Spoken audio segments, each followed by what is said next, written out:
Vocês estão bom, gente? Vocês estão bem? Está tudo bem com vocês? Que bom estar aqui. Obrigado, Du, conhecer um pouquinho desse espaço. Estive aqui com o pastor Hernandes no aniversário da igreja. Foi um tempo muito precioso. E partilhar com vocês a palavra do Senhor para mim é uma alegria. Eu amo pregar a palavra de Deus. Nasci para isso. E eu sei que pregar a palavra de Deus, ela modifica, transforma, solidifica. É a palavra de Deus que transforma realidades e muda circunstâncias, amém? Se você pudesse colocar em pé, por favor. Traga um abraço da igreja. Estamos vivendo um tempo extraordinário que Deus está fazendo lá conosco. Domingo agora que passou, nós iniciamos o nosso terceiro culto ao domingo. Deus está fazendo algo lindo, maravilhoso, assim também como está fazendo aqui com vocês. E é bom demais poder ver o que Deus faz. Traga um abraço da minha esposa para as irmãs e um aperto de mão dela para os irmãos. E eu sei que é bom estar aqui, amém? Eu sei que vocês estão numa série de mensagens falando sobre Salmo, não é isso? Nas quartas-feiras vocês estão ministrando sobre o Salmo. E eu não queria fugir disso. Eu perguntei para o pastor Eduardo, falei: vocês têm algum tema específico? Ele falou: estamos falando de quarta-feira sobre salmos. E Deus colocou uma palavra no meu coração sobre um salmo, e eu quero partilhar com você. Mas antes, aí no teu lugar, vamos orar, gente? Vamos orar. Pai, o Senhor é bom demais. A tua bondade se estende de geração em geração. A tua presença nos inspira, consolida, encoraja, fortalece, direciona. O teu amor é soberano sobre tudo e sobre todas as coisas. Nós somos o que a tua palavra diz que somos, podemos o que ela diz que podemos e vamos até onde ela diz que podemos ir. Essa noite o nosso coração está totalmente à disposição do teu Espírito. Toda contrariedade à tua palavra caia por terra. Nós liberamos um tempo e uma atmosfera plena, que os corações estejam receptíveis, a mente alerta, para receber a inigualável, poderosa, sempre viva palavra do Senhor. Eu sei que o Senhor vai fazer algo lindo. Contamos com a tua misericórdia e graça, e que o Senhor conduza esse tempo para a glória do teu nome. Em Cristo seu Filho nós oramos, diga amém. Antes de você se assentar, você pode repetir o tema da mensagem de hoje comigo. O tema é: suba ao próximo degrau. Não, só os que vieram aqui, mais uma vez, diga 1, 2, 3. Mais animado, irmão, por favor. 1, 2, 3. Tome teu assento, abra sua Bíblia comigo no Salmo 121. Quero ler com você esse salmo e discorrer com você algumas verdades aqui, amém? Salmo 121. A versão que eu vou estar fazendo a leitura é NVI. Então, acompanhe conosco aí. Levanto os meus olhos para os montes e eu pergunto: de onde me vem o meu socorro? O meu socorro vem do Senhor, que fez o céu e a terra. Ele não permitirá que você tropece. O seu protetor te manterá alerta. Verso 4. Sim, o protetor de Israel, ele não dormirá e ele nem cochila. Ele sempre está alerta. Verso 6. De dia o sol não te ferirá, nem a lua à noite. O Senhor o protegerá de todo mal, protegerá a sua vida. Para finalizar, o verso 8. O Senhor protegerá a sua saída e a sua chegada, desde agora e para sempre. Você pode dizer amém pela palavra do Senhor? Irmão, diga com mais alegria, diga: obrigado, Jesus, pela tua palavra. Irmão, eu sou apaixonado pela palavra de Deus, apaixonado, e eu amo a palavra do Senhor. Eu não sei aqui quantos já tiveram uma oportunidade, eu acredito que é uma oportunidade que talvez você já teve na sua vida. Alguém aqui já teve a oportunidade de subir em alguma escada? Subiu em alguma escada? Não estou falando em escada, vamos falar um pouquinho degrau. Alguém já subiu algum degrau? Eu tenho um amigo, membro lá da nossa igreja em Americana, que ele tem fobia de elevador. Então, às vezes, quando nós saímos para viajar, alguma coisa nesse sentido, ele sempre tenta pegar o primeiro andar, porque ele não entra no elevador. E aconteceu esses tempos que nós fomos pegar um tempo de descanso, e nós conseguimos um hotel, mas não tinha vaga nos primeiros andar. E eu falei para ele: rapaz, você não vai fazer isso. Irmão, toda vez que a gente descia ou subia, ele subia todos os degraus de a pé, seja com sacola, seja sem nada, mas ele mantinha-se firme naquele propósito, porque um dia o elevador travou com ele, e agora eu acho que tem uma sensação que toda vez que ele vai entrar, vai travar.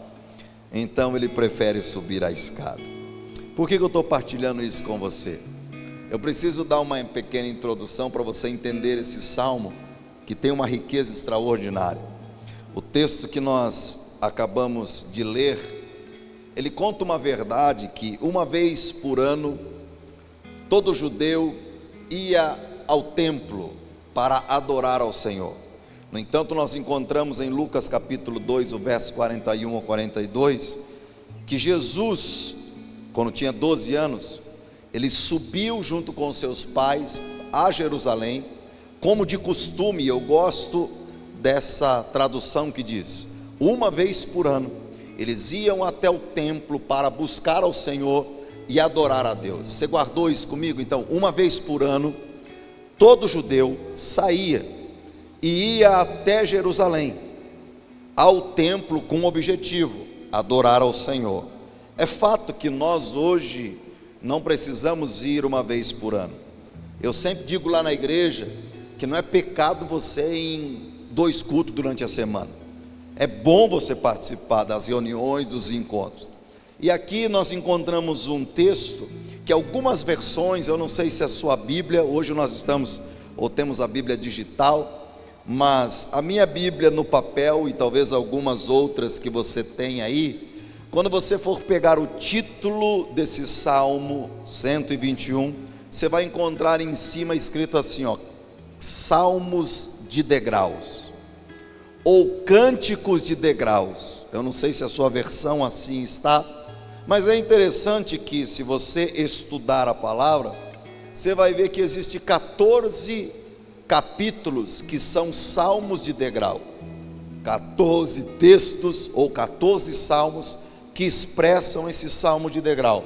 Do Salmo 120 até o Salmo 134 é considerado os salmos de degrau. E é importante você entender o que eu vou partilhar com você. Se você pegar o Salmo 121, você vai ver, 120, o Salmo 120, ele fala sobre angústia, decepção, mágoas e dores. E aonde eu quero chegar com isso? Quando um judeu, antes de chegar ao templo em Jerusalém, todo templo, quando se chegava para adorar ao rei, existia 14 degraus. Você pode repetir comigo? 14 degraus. E toda vez que um judeu chegava num templo para adorar ao Senhor, ele entrava e partilhava, subia e passava por aqueles degraus. E por que os salmos colocam cânticos de degraus? Porque cada vez que ele chegava no templo, ele pisava no primeiro degrau, ele tinha que recitar o Salmo 120. Ele recitava o Salmo 120, subia para o outro degrau, Salmo 121. E ele passava pelos 14 degraus até chegar no pátio e adentrar dentro do templo. É interessante que o Salmo 120 fala sobre dores. O Salmo 120 fala sobre angústia. Então, toda vez que eles adentravam, eles falavam das dores, das angústias que eles estavam vivendo como pessoas e cidadãos. Agora nós estamos partilhando o Salmo 121. E algo que eu aprendo sobre degrau e sobre escada, guarde isso no teu coração, irmão. Escada e degrau é lugar de acesso, e não de permanência. Escada e degraus são lugares de acesso e não de permanência. E quando eu leio a palavra do Senhor, eu entendo que assim como o povo de Israel, ao adentrar no templo, eles entravam e passavam pelos 14 degraus, a nossa vida como homem, mulher, servo de Deus é uma vida progressiva. Posso ouvir um amém por isso?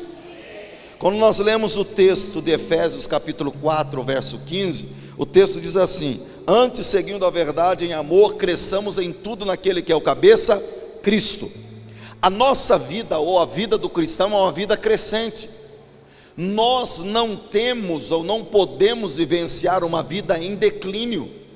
Se nós entendemos a palavra e vemos que o Efésios libera sobre nós, que a nossa vida, nós devemos crescer em tudo naquele que é o cabeça, Cristo. A pergunta que eu quero te fazer essa noite é: que tanto você cresceu esse ano? Os propósitos que você colocou lá em janeiro, ou na virada do ano, está em ativo? E crescer, gente, eu não estou falando crescer para o lado, crescer para frente, aumentar na balança. Eu estou falando de um crescimento espiritual. A pergunta que eu quero te fazer é essa: você está melhor do que ano passado? Que nível que você está de crescimento esse ano? Vamos lá um pouquinho, que nível você cresceu esse mês?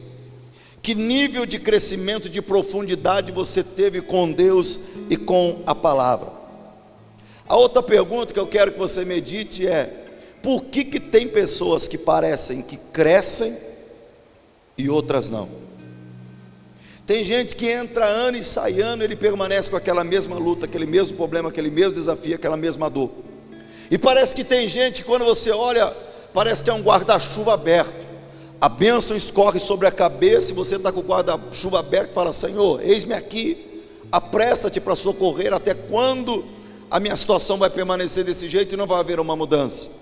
Por que tem pessoas que elevam na vida espiritual, financeira? E eu quero liberar uma palavra para você lembrar, irmão: esse ano de 2025 é o ano da providência, para provisão. Então nossa vida é uma vida direcionada pelo Senhor. Que tanto de provisão você experimentou esse ano, que tanto de resposta você veio. Irmão, eu cada vez que venho para a igreja, eu sempre libero uma palavra para o povo e tenho falado para eles: eu não aceito viver a experiência que aconteceu no domingo, porque o nosso Deus é um Deus de novidade de vida. A experiência que aconteceu domingo foi maravilhosa, mas o meu Deus tem uma experiência extraordinária para a minha vida e para a sua vida a cada dia que nós buscamos Ele. Então por que tem gente que eleva? Por que tem gente que cresce na vida musical? Por que tem gente que cresce na vida profissional? Por que tem gente que eleva na vida espiritual? E tem gente que não cresce, vive estagnado. É sobre isso que eu quero pensar com você um pouquinho. Essa noite Deus quer subir a sua régua. Essa noite Deus quer te levar para um novo degrau, irmão. Essa noite Deus quer te levar para um novo patamar. Quantos querem vivenciar isso? Diga amém. A primeira coisa que eu aprendo, irmão, se você quer viver essas experiências com Deus e viver esse novo, experimentar esse novo degrau, o Salmo 121, que é os cânticos de degraus. O primeiro ponto: tudo depende de onde você está olhando, ou tudo depende de onde estão os teus olhos. Salmo 120, do verso 1 ao verso 2 diz assim: levanto os meus olhos para os montes e me pergunto: de onde vem o meu socorro? O meu socorro vem do Senhor que fez os céus e a terra. A primeira palavra que aparece nesse texto aqui é eu levanto. E toda pessoa que levanta, ela se movimenta. Toda pessoa que está em movimento, ou ela se levanta, ela sai de um lugar para ir para um destino. Ou ela levanta do sofá, mas ao mesmo tempo ela se levantou, ela não ficou parada. Mas o texto diz que eu me levanto. Então a primeira coisa para sairmos da estagnação e nos movimentar, nós precisamos entender que precisamos sair da estagnação e precisamos nos movimentar. Agora tem gente que se movimenta, mas se não movimenta para o lado errado. Por que tem gente que se movimenta e não acontece nada? Porque você está se movimentando com a frequência errada, com a estação errada, com o caminhar errado e com a direção errada. O salmista diz: eu me levanto e eu direciono os meus olhos para o alto. Eu não me levanto e fico perdido sem saber para onde eu vou. Eu me levanto, me posiciono e eu elevo o meu olhar para a direção correta, para o lugar exato e para os céus, porque eu sei que é de lá que vem o meu socorro. Posso ouvir um amém? Eu quero liberar uma palavra para você, irmão. Eu não sei o que te fez parar e ficar sentado, mas está na hora de se levantar, porque afinal de contas, todo organismo que não se movimenta atrofia, e Deus não nos chamou para ficar atrofiado. Está na hora, irmão, de você se ingressar como voluntário. Se você não fez ainda o Carisma Start, está na hora de você fazer o curso de transferência. Está na hora de você se movimentar. Essa obra conta com você para alguma coisa. Para alguma coisa Deus te chamou dentro do reino. Está na hora de você se levantar. Está na hora de você frequentar um GC. Está na hora de você se posicionar e dizer: Senhor, eu quero me movimentar, mas me movimentar para o lugar certo. Posso ouvir um amém por isso? Você tem um lugar para olhar, e o lugar que você deve olhar não é para trás e nem para os lados, e sim para o alto. Nós temos um lugar, uma direção, e a nossa expectativa é o Senhor. Mas o texto diz no verso 1: o meu socorro vem. A palavra no hebraico aqui no original, vem, é vir para o lado de dentro. Então o convite que Deus está fazendo é: eu levo os meus olhos para o alto. Eu tenho uma direção, porque eu sei que o meu socorro vem. Ou seja, eu estou indo ao teu encontro. É vir não para observar, mas vir para participar e ser parte.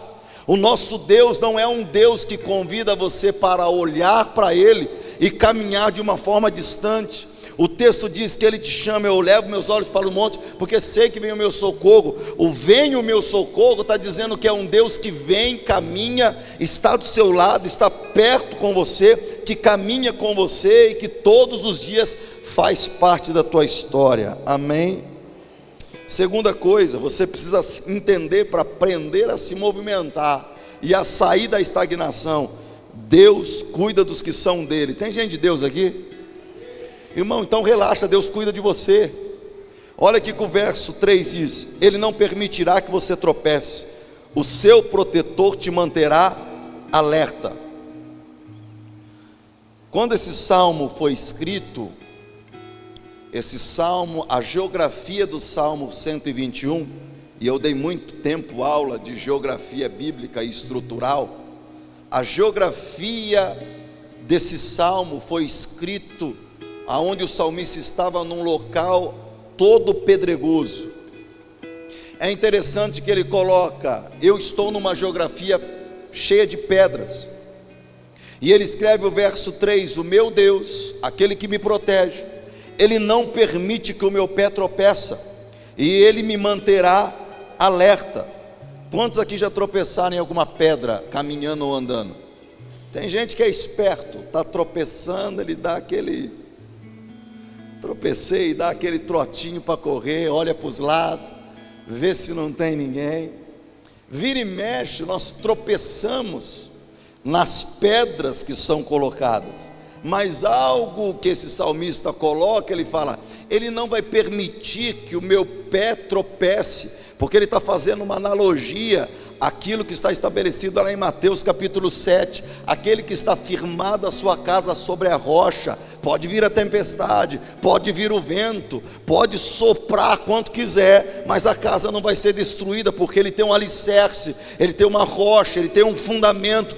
O vento sopra para todos, para a casa que está na rocha, quanto também para a casa que está na areia, mas aquela que está firmada na rocha, ele pode tropeçar, irmão, mas a casa não cai, a casa não afunda, a casa não vai à ruína. O texto diz: eu elevo os meus olhos, e eu sei que o meu socorro vem dele, e aquele que me dá o socorro, ele não permita que eu tropece, que eu caia. É interessante que eu sou uma pessoa muito observadora,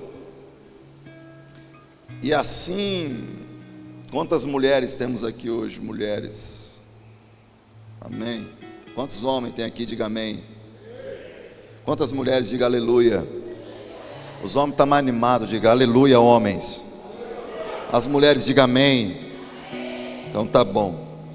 Sabe, irmãos, eu fico impressionado como as mulheres conseguem andar de salto alto. É um negócio que é um mistério misterioso. Como elas conseguem firmar. E vira e mexe fazemos casamento, eu com a minha esposa, e tem lugares que às vezes a gente vai, que é cheio de pedra, que o terreno não é tão plano, mas mesmo assim elas vão, elas caminham, suportam a dor, mesmo naquele terreno pedregoso, com aquele salto, ela mantém o equilíbrio, ela mantém a sua postura, e ela mantém sem cair, até sente dor. O que eu fico abismado eu digo da minha, às vezes ouve assim, amor, não vejo a hora de tirar esse salto. Então tira, meu Deus, tira. Mas não pode tirar agora, porque afinal de contas tem que manter o glamour, sabe? E elas vão andando com aquele salto, e algo que eu aprendo é que usar salto alto significa que as mulheres aprenderam a suportar a dor sem cair. Sabe, existem momentos da nossa vida que a gente vai ter dor, vai ter terrenos pedregosos.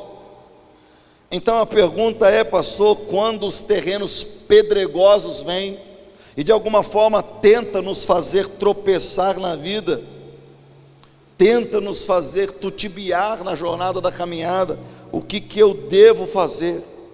É interessante que o salmista, ele diz assim: o meu socorro do Senhor, Ele não permitirá que o meu pé tropece. Sabe, a raiz da palavra não permite eu tropeçar, é como eu estivesse andando num terreno terrível de ter uma caminhada. Esse terreno é ruim, pedregoso, tem dificuldade, mas o texto, quando fala ele não permite, a ideia é: eu estou com você e eu não permito, porque eu pego na tua mão, e nesse terreno pedregoso, cheio de desafio, você não tropeça, não porque você é bom, e não é porque a tua capacidade, por causa dos seus diplomas, você não tropeça, porque eu estou do teu lado, e eu não permito, a minha mão não permite que você tropece. Ele está do lado, protegendo, cuidando e orientando. Posso ouvir um amém por isso? E aí vem o profeta Isaías, e ele diz assim no capítulo 41, verso 13: porque eu, Senhor teu Deus, te tomo pela tua mão direita e te digo, não temas. Existe uma proteção, existe um cuidado, existe uma direção. Irmão, eu estou falando de um salmo de degrau, que o salmista lia, que os judeus liam toda vez antes de adentrar dentro do templo. Eu não estou falando para você fazer esse ritual, mas esses cânticos de degraus têm um ensinamento para nós, porque toda a palavra do Senhor é divinamente inspirada, e nós entendemos dentro da palavra do Senhor, que o Senhor não vai permitir que a gente tropece, e se a gente tropeçar, a palavra do Senhor nos garante que o justo pode cair 7 vezes, mas 7 vezes o Senhor levanta. Existe um Deus que está de mão estendida, cuidando de você, protegendo você e torcendo para você não cair. E se você caiu, hoje é dia de você levantar, irmão. O teu lugar não é o chão, o teu lugar não é ficar prostrado, o teu lugar não é ficar rendido no chão. Evangelho não foi feito para apontar o dedo, evangelho foi feito para estender a mão, levantar e colocar as pessoas de pé. Eu creio nisso. Terceira coisa importante para nós mantermos e subirmos no nível e um próximo degrau. Terceiro, nada passa desapercebido do Senhor. Olha o verso 4 que diz: sim, o protetor de Israel não dorme, ele não cochila, ele sempre está alerta.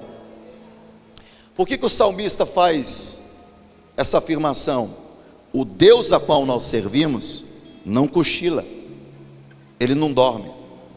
Porque existia uma cultura em Israel que alguns deuses tiravam um período de descanso e cochilo. Existia uma cultura que eles acreditavam que um dado período do ano, alguns deuses pegavam um período de férias para poder descansar. Isso é tão verdade que quando nós encontramos o profeta Elias, lá em 1 Reis capítulo 18, verso 27, diz assim, quando ele estava diante dos profetas de Baal, olha o que Elias libera. Ele diz assim: ao meio-dia Elias começou a zombar e começou a gritar: grite mais alto, fale com seus deuses. Pode ser que eles estejam ocupados e conversando com outras pessoas, ou viajando, ou fazendo outros negócios. Quem sabe, talvez eles estejam dormindo. Grite mais alto e os desperte. Existia uma cultura que os deuses, Baal, em determinado momento do ano, eles pegavam um tempo de descanso. Aí vem o salmista e diz assim: sim, o nosso protetor, o Deus a quem nós servimos, o Deus de Israel, ele não dorme, ele não cochila, ele sempre está alerta. Imagina você, irmão, um dia, já aconteceu comigo, estava levando a minha esposa trabalhar, e depois eu ia voltar, e ir para o trabalho, e aquele tempo não tinha carro, não tinha moto, eu levava ela na garupa de bicicleta, e nós pegamos uma descida, meu pai do céu, era o caminho normal a gente descer ali, e quando eu estava descendo com ela, já vai segurando no freio, de repente eu escuto o cabo de aço, pec, estoura. Irmão, até hoje eu lembro dessa cena com ela. Pensa numa bicicleta que desceu, e era um cruzamento no final da avenida. Pensa num homem que orou, e o desespero que a gente estava: Senhor, tem misericórdia da nossa vida, que não passe nenhum carro, porque depois que passava o cruzamento, subia, aquela bicicleta desembestou, meu irmão. Mas pensa, e aí eu fiquei lembrando esse salmo. Você já pensou se nesse período Deus está cochilando? Aí você olha do céu, o Senhor fala assim: não adianta orar não, porque hoje eu estou no período do meu cochilo. Não adianta você me procurar nesse momento, porque esse momento é o momento onde eu estou descansando. O salmista afirma dizendo o seguinte: o Deus a quem servimos, ele não cochila, ele não dorme, ele não se distrai. Eu e você dormimos, e o texto diz, o salmo diz, que enquanto nós dormimos, o Senhor nos abençoa, Ele dá os seus enquanto dorme. Então entenda, meu irmão, nosso Deus sempre está alerta, e o salmista está fazendo um paralelo, dizendo assim: o Deus de Baal dorme, Baal descansa, mas o Deus a quem servimos, Ele sempre está alerta, sempre está cuidando, Ele não cochila, Ele não dorme. Então, meu irmão, eu quero trazer uma palavra para você: não perca mais o teu sono, porque o teu Deus não dorme. Algo que eu aprendi com Deus na caminhada da vida é que se você não consegue dormir, é porque a realidade que você está vivendo está sendo maior que o seu sonho. Eu vou repetir: se você não consegue dormir, é porque a realidade que você está vivendo está sendo maior que o teu sono. E o Senhor nessa noite está dizendo o seguinte para você: está na hora de você desligar, está na hora de você entender que eu sou soberano sobre essa situação, e que essa noite perdida de sono vai prejudicar o teu desenvolvimento no outro dia. Então deita, irmão, baba, ronca e descansa, porque o Senhor está cuidando de você. Existem 3 coisas que eu e você precisamos aprender. A primeira delas: existem problemas que você não vai conseguir resolver, é só Deus. Então, se é só Deus, irmão, entrega e descansa. Existem problemas que se resolvem sozinho. Você está preocupado antecipadamente. É a preocupação. Nem aconteceu. É igual um tempo atrás, estava conversando com uma irmã lá da igreja. Ela veio pedir oração. Pastor, só pode orar para o meu filho? Posso, estou preocupado, pastor. Preciso orar para ele. E comecei a orar. Como é que é o nome dele? Eu ia orando por ele. Falei, mas qual é a tua preocupação, irmão? Fico preocupado. O mundo que a gente está vivendo é um mundo tão desonesto, tão violento. Quero que Deus guarde ele, para que ele não se envolva em má companhia, que ele não use drogas, que ele fique com o coração protegido e guardado. E eu comecei a orar e abençoei a vida daquela irmã. Aí no final ela pega o celular e fala assim para mim: olha ele aqui, pastor, não é lindo? Eu olhei a foto, irmão, acho que tinha 2 ou 3 aninhos a criança. Eu falei, irmã, ele é um bebê. Não, pastor, mas já tem que orar já.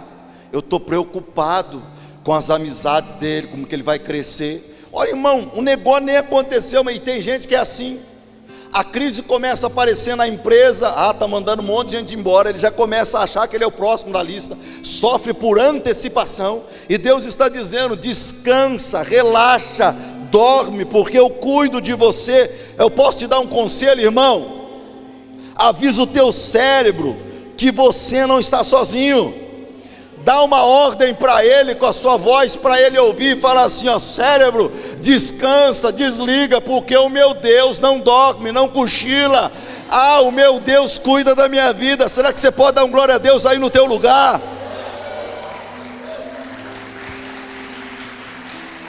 Aleluia.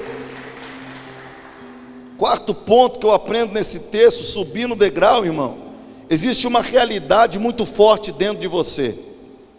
O verso 5 diz assim: o Senhor é o meu protetor, como a sombra que o protege, Ele está à sua direita.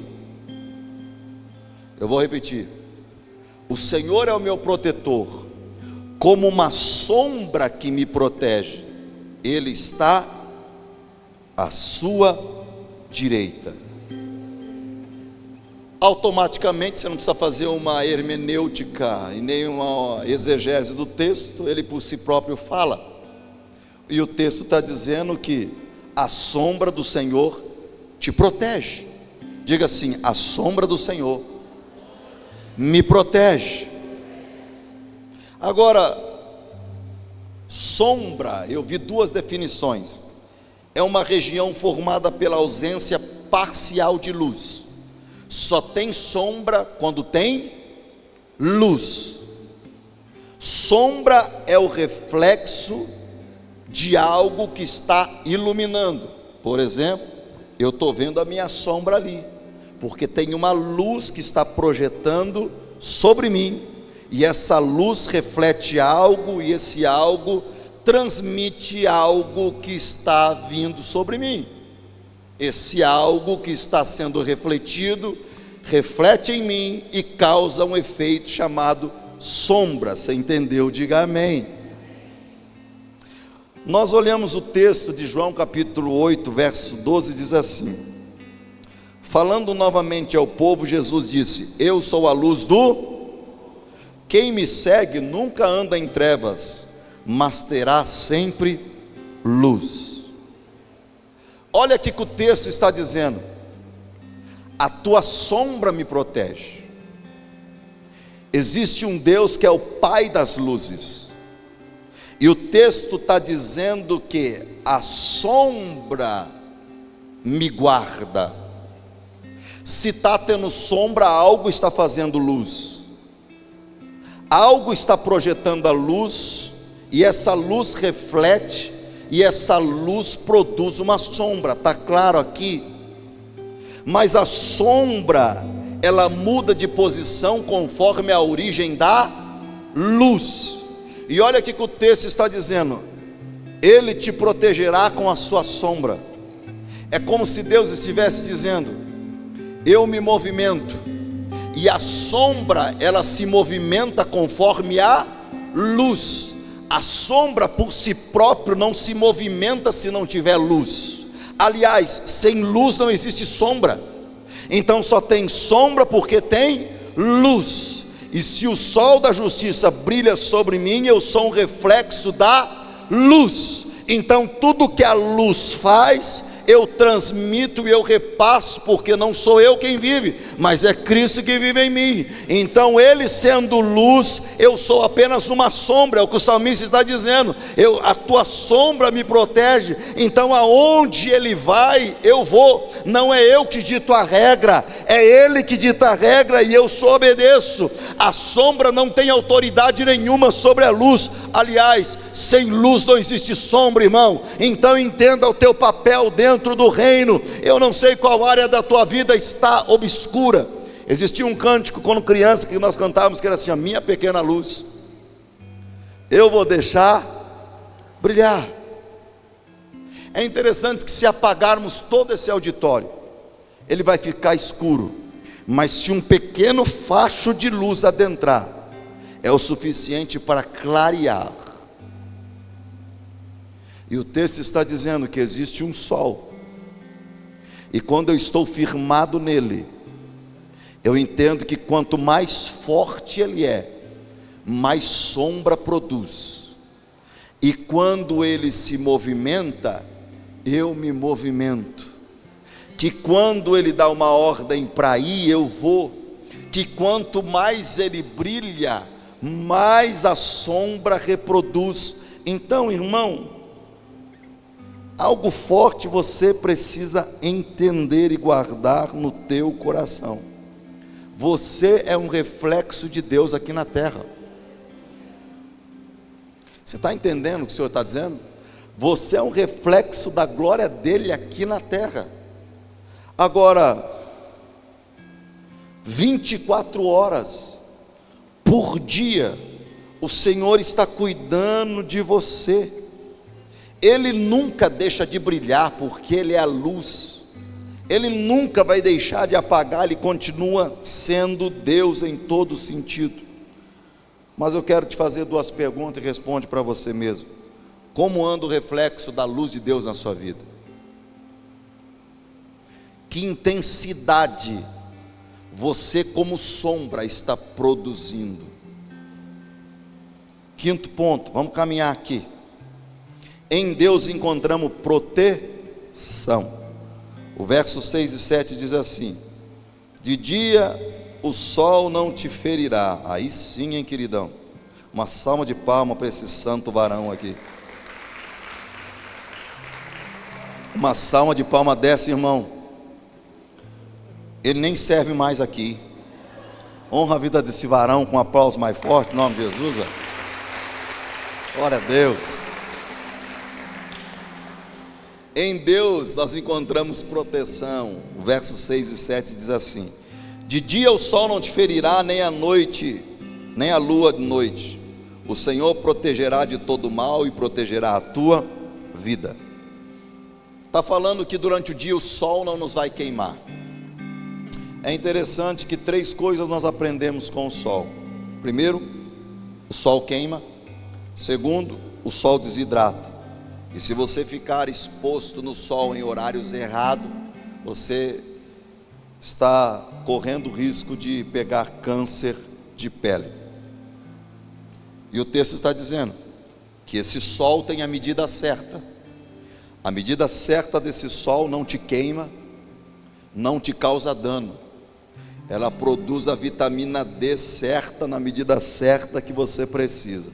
É isso? Sol tem vitamina D, de graça, irmão. D de Deus, olha que coisa boa. Mas é interessante que o que me chama a atenção nesse texto é que o texto fala que a lua não vai te ferir. Tudo bem eu ficar no sol, se eu ficar no sol num período excessivo, eu vou me queimar, vou me desidratar. Mas o texto está dizendo: a lua não vai me ferir. E a pergunta que eu fiz estudando esse texto é: a lua pode me machucar de que maneira? Como que a lua pode me machucar? Como que a lua pode me ferir? O texto está dizendo que o sol não vai me machucar, não vai me ferir, e nem a lua me machucar. existe uma proteção que guarda. É interessante que existe também uma cultura, e essa cultura é uma cultura enraizada no judaísmo, e você precisa entender esse salmo baseado nisso, que alguns judeus acreditavam no poder da lua e na influência que a lua poderia ter na saúde e na vida de algumas pessoas. No entanto, no Novo Testamento, em Mateus 17, verso 15, aparece um menino doente, e esse menino está possesso por demônios. E é interessante que a narrativa do pai é essa: Senhor, tem misericórdia do meu filho, pois o meu filho sofre de uma doença lunática. Olha o que o texto está dizendo. A cabeça desse pai era: o meu filho está possesso, está enfermo, porque uma doença, uma entidade que age nas regiões da lua, causou uma enfermidade no meu filho. Irmão, e quando nós lemos o texto, nada que acontece de dia e nada que acontece na obscuridade, o texto está dizendo que vai te ferir. Nada que acontece durante o dia e nada que acontece na calada da noite, diz o texto, que não vai te ferir. Sabe o que significa isso?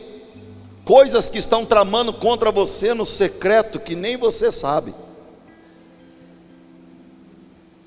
O texto diz que não vai te ferir.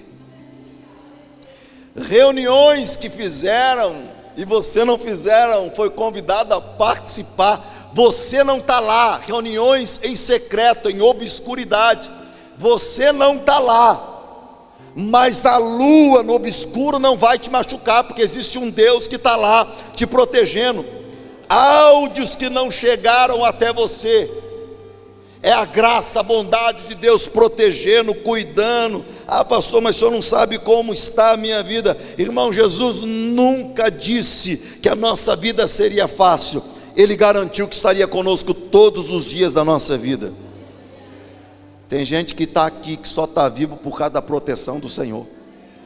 Se não fosse a proteção do Senhor na tua vida, irmão, você estava enrolado. Se não fosse a guarda do Senhor protegendo você durante o dia, durante a noite, se não fosse a presença do Senhor guardando o teu coração, você estaria fadado ao fracasso. Sexto e último ponto: em Deus somos preservados.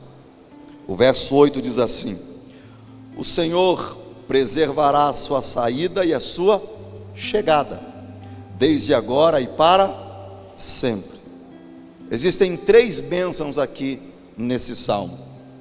A primeira é que Deus vai te abençoar quando você sai e quando você chega. A segunda bênção nesse salmo é agora, desde agora. Ou seja, você nem está sabendo, mas Deus já está gerando uma bênção para você hoje. Existe uma graça de Deus liberada. E quem sabe alguns, quando voltar para casa, a resposta já vai estar lá. Algo já aconteceu, algo já desencadeou. Sabe qual é o maior problema, gente? A gente está vivendo um período de descredibilidade. Como eu acredito num Deus que num segundo pode mudar toda e qualquer circunstância e transformar toda e qualquer realidade, nesse exato momento o salmista está dizendo: Ele vai proteger a tua entrada e a tua saída desde agora. Quer dizer, quando eu saio eu sou protegido, quando eu chego eu sou protegido. Agora significa que eu não estou vendo nas regiões celestiais, mas existe um Deus que está dizendo que 1000 cai ao nosso lado, 10.000 à nossa direita, mas eu não sou atingido. Eu não estou vendo, mas o Deus a quem eu sirvo está me protegendo nesse exato momento, irmão. E existe uma bênção que Deus está reservando, que você nem espera. O texto diz: desde agora e para sempre. Eu quero concluir finalizando dizendo com você o que é esse salmo. Talvez alguns vão dizer assim: ô pastor, mas eu não sou judeu, para entrar na lagoinha aqui de Sumaré não tem 14 degraus, eu não vou ficar lendo o Salmo 120, depois subo para o Salmo 121, vou para o Salmo 122 até chegar dentro do templo. Isso aí não tem nada a ver comigo. Pois é, aí eu encontro Gálatas capítulo 3, o verso 7 e 8 diz assim: sabei, pois, que os que da fé em Abraão, filhos de Abraão. Ora, tendo escrito e o que foi previsto, que Deus justificará todos os gentios, pronunciando o evangelho de Abraão, e em ti serão benditas todas as famílias da terra. Existe uma bênção que aconteceu lá para Abraão, para os judeus quando liam esse texto, e esse texto está dizendo que eu vou ser abençoado desde agora e para sempre. Se é para sempre, existe uma continuidade, existe uma graça que foi derramada. O tema da mensagem que eu ministrei com vocês hoje é: suba ao próximo degrau. Eu quero liberar uma palavra para alguém. O Salmo 120 era um salmo de angústia, de desespero, de medo e de tristeza. Mas quando o judeu subia o Salmo 121, é um salmo de amparo, de proteção, de cuidado e de direção. Sabe o que o Senhor está querendo dizer para nós? Irmão, está na hora de você subir o próximo degrau. Não combina com você permanecer nesse degrau de desespero, de dor, de medo, de aflição e de incerteza. Tem um próximo degrau que já foi liberado pelo Senhor para você elevar. Irmão, eu ministrei apenas um degrau. Seria legal um dia se fazermos uma série só sobre os 14 degraus. Você vai entender que profundidade nós estamos querendo. O Senhor está querendo dizer para nós: está na hora de você entender que eu sou um Deus que transforma a realidade, que eu não te chamei para você ficar nesse degrau. Deus está dizendo e está liberando uma ordem para você. A ordem é avançar, e você está esperando o quê para subir para o próximo degrau? Se coloque em pé.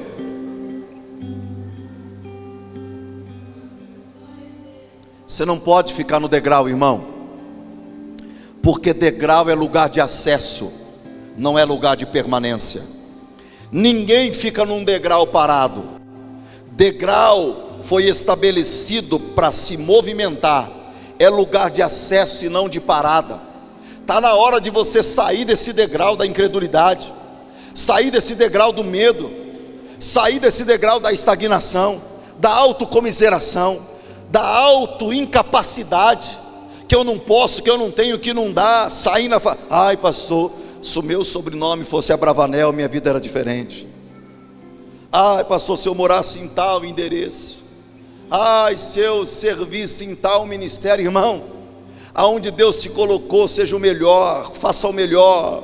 Mas o que o Senhor está dizendo é: nesse degrau que você está, existe um novo patamar para se elevar, existe um próximo nível para se avançar. Por favor, irmão, faça do seu passado uma lição e não uma prisão, porque tem gente que ficou nesse degrau aprisionado e não sai de lá,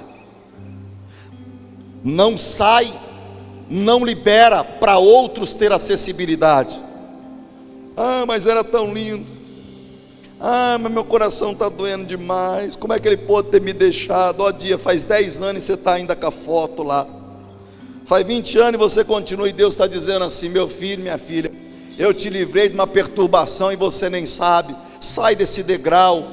Tem algo lindo te esperando, tem algo maravilhoso acima te esperando. Hoje é dia de você aceitar que Jesus quer pegar na sua mão, caminhar com você e fazer você subir para um próximo nível. E para subir para o próximo nível precisa de fé. Eu te pergunto: o que você precisa deixar para ir para o próximo nível? Escute que eu vou liberar para alguém aqui. Não estava programado, mas estava na região do céu. Existem locais que está na hora de você deixar de frequentar. Existem degraus que está na hora de você não frequentar mais. Existe uma lista aqui que está na hora que você vai ter que excluir, porque não faz mais parte do nível que Deus quer te elevar. Ande com pessoas que te fazem ser mais parecido com Jesus. O teu nível de relacionamento tem que ser de gente que vai te elevar, não gente que vai te puxar para baixo, degrau abaixo, mas gente que vai te elevar, gente que vai animar teu coração. E vou te dizer, existe um sol da justiça, que por mais tenebroso que esteja os seus dias, ele nunca deixa de brilhar. O dia pode se estender, o choro dura uma noite, mas a alegria vem pela manhã. O choro tem tempo de começar, mas tem tempo de acabar. Eu amo o Salmo 126, porque esse salmista diz assim: os que semeiam com lágrima, sem dúvida voltará com alegria. Mas tem uma chave nesse texto que diz: aquele que leva a sua semente andando e chorando, voltará sem dúvida, trazendo seus feixes. Sabe qual é o segredo, irmão? Está doendo, não estou entendendo, mas eu estou andando com a minha semente. Eu não solto a minha semente, porque aquele que anda e chora com a sua semente, o texto diz que voltará sem dúvida, trazendo consigo os seus feixes. Se for preciso regar a tua semente para ela crescer com a sua lágrima, rega, irmão, mas a ordem é avançar, a ordem é não parar. Mas pastor, eu não estou entendendo, o ano ainda não mudou para mim. Irmão, hoje Deus pode mudar, hoje o céu pode liberar uma palavra ao teu favor, em nome de Jesus. A circunstância pode ser transformada. Como eu creio num Deus que cura. Alguns meses atrás eu fui curado de um câncer, irmão. Eu acredito num Deus que ainda é capaz de curar, libertar, transformar. Eu não ministro uma palavra que eu não vivo, eu vivo a palavra que eu ministro. O Deus a quem sirvo é poderoso para curar. Não existe família destruída que Ele não restaure, não existe coração quebrado que Ele não conserte, porque no reino dEle ninguém é descartável. Ele tem um propósito para a tua vida, Ele tem um propósito para você. E sabe, essa noite que o Senhor me trouxe aqui, eu quero ser um canal de Deus, irmãos, para te ajudar a subir para o próximo degrau. Eu quero ser um canal de Deus para te elevar. Vocês mudaram a geografia, vocês estavam num salão, vocês entraram num novo nível. Irmão, acompanha esse processo que Deus está liberando. E eu quero liberar uma palavra profética sobre este lugar. Deus vai acelerar os processos sobre este lugar. E quando Deus acelerar o processo, irmão, caminha no compasso que Deus está liberando. Se ficar alguém para trás, pega na mão dessa pessoa. Ninguém vai ficar para trás, não vai ficar nenhum para trás.